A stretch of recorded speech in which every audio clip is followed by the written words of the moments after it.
In the sense of the laws that we have now, Elvira has transgressed the law and is a criminal. But that doesn't mean that these laws are fair. 40 years ago, it's a crime for blacks and whites to commingle and even eat at the same table. It's a crime to do that. But is it fair? It's a crime 80 years ago for women to vote. Was that fair? It was a crime, for African Americans, for blacks, to leave their owner's home because they are treated as property 150 years ago. Is that fair? Laws are made by men, and laws should change to reflect the values and norms of the times. And I should say that the immigration laws are broken and should be changed. Just one quick example of how broken the system is. So if you're a Cuban and you're a good swimmer, and you manage to swim from Havana to the Everglades, about 3 to 6 miles, and actually touch Miami soil, you are given asylum. But if you took a plane from Havana to Miami without the right papers, you'll be sent back.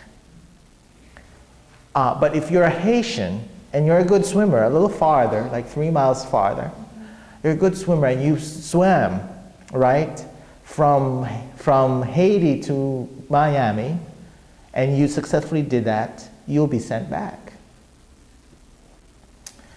But if you're from El Salvador or Guatemala, you're offered 5, not 1, but 5 ways to legalize. It's called temporary protected status. But if you're Mexican, there's no relief for you. But if you're a Filipino, like myself, and would like to petition, this is legal immigration, right? We're talking about the laws in the books. If my mother, a legal immigrant, now is a US citizen, wants to bring her sister to the United States as part of America's family unity law, it will take her 22 years to bring her sister here. And my mother's already retired and wants to spend her last days with her sister. And her sister's already also close to retirement age. And it'll take her 22 years. This is just one slice of how insane the immigration laws are. It really needs to be fixed now. Elvira Arellano was previously deported from the United States and illegally came back in, and she was arrested. And she's an illegal alien, and she is being held up by Reverend Coleman, who, if you do any research on Reverend Coleman, is a staunch communist activist from the 60s, from the Uptown area.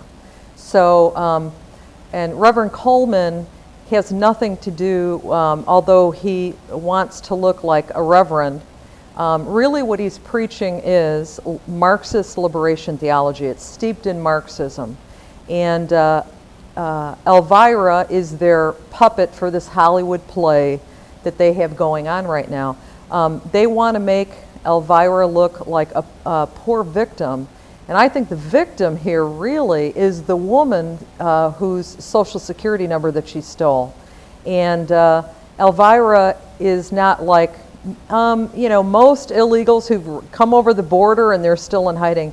She was deported, she's come back, and I think it's really an atrocity that people like myself and other law-abiding Hispanics and American citizens and legal immigrants have to go through security at an airport, take off your coat, take off your shoes, and do all the rest that they want so you can get over to the other side, because they want to make sure that you don't have anything that you shouldn't have.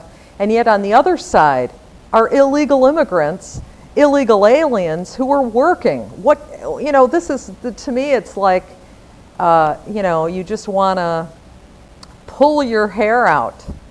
So I have to go through all this while you have illegal aliens working on the other side who could very well be a threat to our homeland security. You don't know who they are because their documents are false. So she's perpetrating this falsehood. She has a job that an American citizen should have. She's used these false documents. It goes on and on and on and on. She keeps needing to break the law as she goes on.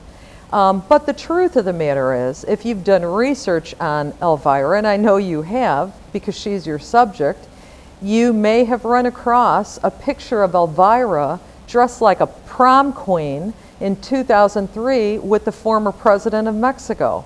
So she's not some little poor little illegal alien at all. She's now the president of her own not-for-profit that wants to, I guess, see families not separated, Latinos united, or whatever it is. And so this Hollywood production of victimization of illegal aliens goes on and on and on in the person of Elvira. And now we know that she's, because she's held up in sanctuary, she is now breaking the law again because Patrick Fitzgerald was the state's attorney in her trial. And it said that if she ever again broke the law, everything in there was null and void. So she again has compounded her, her punishment, really. And she needs to be sent back to Mexico. As far as You Don't Speak for Me is concerned, and as far as the Minutemen are concerned, the sooner the better. And my country does a lot of things wrong. They do a lot of things right. We are very, very generous. We let in 1 million immigrants a year to the United States. But what I do know, is it the United States' fault? Is it the United States' fault that Mexico is making comic books with different advice on it, handing it out to their own people about crossing the border? Why would the people cross the border? You know what I really don't understand? Here, these Mexican officials are coming to talk to Elvira tomorrow. Well, isn't it interesting that they care so much about her when they don't even care about the people in Mexico? When they're not building up the infrastructure, when they won't educate their own people, when they have all this money? You know, make no mistake about it, Mexico has a lot of money. They're a rich country. They would rather pocket the money, and the Mexican elite would rather export poverty to the United States and let the stupid American taxpayer foot the bill. So is it the fault of the United States of America? No. It is, number one, the fault of the Mexican government for human rights violations, for not taking care of their own people, because they have the money. If they didn't have the money, it'd be a different story. They have the money to help the Mexican people. It's not their interest to. But all of a sudden, Elvira is, a hot item to them. That's probably because most people here send money back to the tune of $24 million a year to Mexico. That's important in Mexico. In fact, somebody who was in Mexico recently told me, you know what, there's a middle class in Mexico now. Isn't that interesting? Well, of course, when you send back $24 billion of American money, that would obviously create a middle class there.